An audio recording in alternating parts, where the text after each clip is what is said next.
بسم اللہ الرحمن الرحیم۔ حضرت عمر رضی اللہ عنہ کا قصہ۔ حضرت عمر رضی اللہ عنہ جن کے پاک نام پر آج مسلمانوں کو فخر ہے اور جن کے جوش ایمانی سے آج 1400 برس بعد تک کافروں کے دل میں خوف ہے، اسلام لانے سے قبل مسلمانوں کے مقابلے اور تکلیف پہنچانے میں بھی ممتاز تھے۔ نبی کریم صلی اللہ علیہ وسلم کے قتل کے در پہ رہتے تھے۔ ایک روز کفار نے مشورے کی کمیٹی قائم کی کہ کوئی ہے جو محمد صلی اللہ علیہ وسلم کو قتل کر دے۔ عمر رضی اللہ عنہ نے کہا کہ میں کروں گا۔ لوگوں نے کہا کہ بے شک تم ہی کر سکتے ہو۔ عمر رضی اللہ عنہ کی تلوار لٹکائے ہوئے اٹھے اور چل دیے۔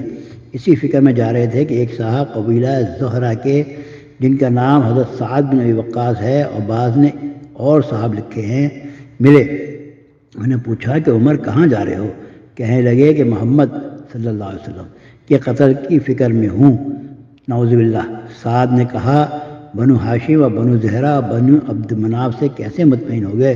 وہ تم کو بدلے میں قتل کر دیں گے۔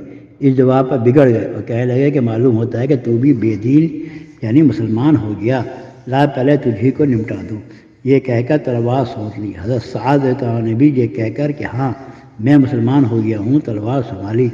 دونوں طرف سے تلوار چلنے کو تھی کہ حضرت سعد نے کہا کہ پہلے اپنے گھر کی تو خبر لے، تیری بہن اور بہنوئی دونوں مسلمان ہو چکے ہیں۔ یہ سننا تھا کہ غصے سے بھر گئے اور سیدھے بہن کے گھر گئے۔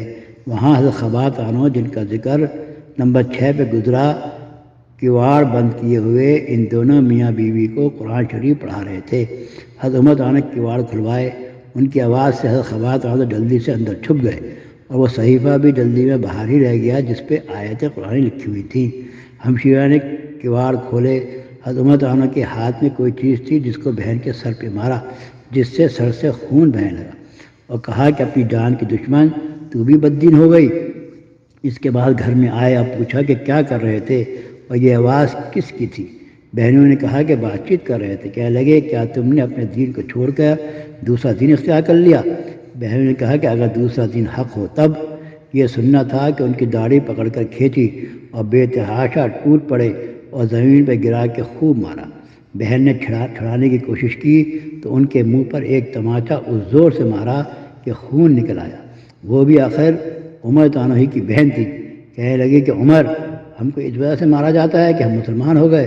بے شک ہم مسلمان ہو گئے ہیں، جو تجھ سے ہو سکے تو کر لے۔ اس کے بعد حضرت عمر عنہ کی نگاہ اس صحیفے پہ پڑی جو جلدی سے باہر رہ گیا تھا اور غصے کا جوش بھی اس مار پیٹ سے کم ہو گیا تھا اور بہن کے اس طرح خون میں بھر جانے سے شرم سی بھی آ رہی تھی۔ کہنے لگے کہ اچھا مجھے دکھلاؤ یہ کیا ہے؟ بہن نے کہا کہ تو ناپاک ہے اور اس کو ناپاک ہاتھ نہیں لگا سکتے۔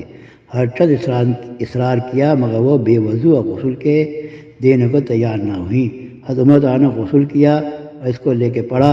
اس میں سورہ طٰہٰ لکھی ہوئی تھی۔ اس کو پڑھنا شروع کیا اور اننی انا اللہ لا الہ الا انا فاعبدنی واقیم الصلاۃ لذکری تک پڑھا تھا کہ حالت ہی بدل گئی۔ کہہ رہے کہ اچھا مجھے بھی محمد صلی اللہ علیہ وسلم کی خدمت میں لے چلو۔ یہ الفاظ سن کر حضرت خباب اندر سے نکلے اور کہا کہ اے عمر تمہیں خوشخبری دیتا ہوں کہ کل پنجشنبے میں حضور صلی اللہ علیہ وسلم نے دعا مانگی تھی کہ یا اللہ عمر اور ابو جہل میں جو تجھے زیادہ پسند ہو اس سے اسلام کو قوت عطا فرما۔ یہ دونوں قوت میں مشہور تھے۔ معلوم ہوتا ہے کہ حضور صلی اللہ علیہ وسلم کی دعا تمہارے حق میں قبول ہو گئی۔ اس کے بعد حضور صلی اللہ علیہ وسلم کی خدمت میں حاضر ہوئے اور جمعے کی صبح کو مسلمان ہوئے۔ ان کا مسلمان ہونا تھا کہ کفار کے حوصلے پست ہونا شروع ہو گئے، مگر پھر بھی یہ نہایت مختصر جماعت تھی اور سارا مکہ بلکہ سارا عرب اس لیے اور بھی جوش پیدا ہوا اور جلسے کر کے مشورہ کر کے ان حضرات کو ناپید کرنے کی کوشش ہوتی تھی اور طرح طرح کی تدبیریں کی جاتی تھی۔ تاہم اتنا ضرور ہوا کہ مسلمان مکے کی مسجد میں نماز پڑھنے لگے۔ عبداللہ بن مسعود فرماتے ہیں کہ عمر عنہ کا اسلام لانا مسلمانوں کی فتح تھی اور ان کی ہجرت مسلمانوں کی مدد تھی اور ان کی خلافت رحمت تھی۔ اللہ ہم سب کو بھائی ان واقعات سے سبق لینے کی توفیق نصیب فرمائے اور دین کی خاطر جان مال اور وقت لگانے کی توفیق نصیب فرمائے۔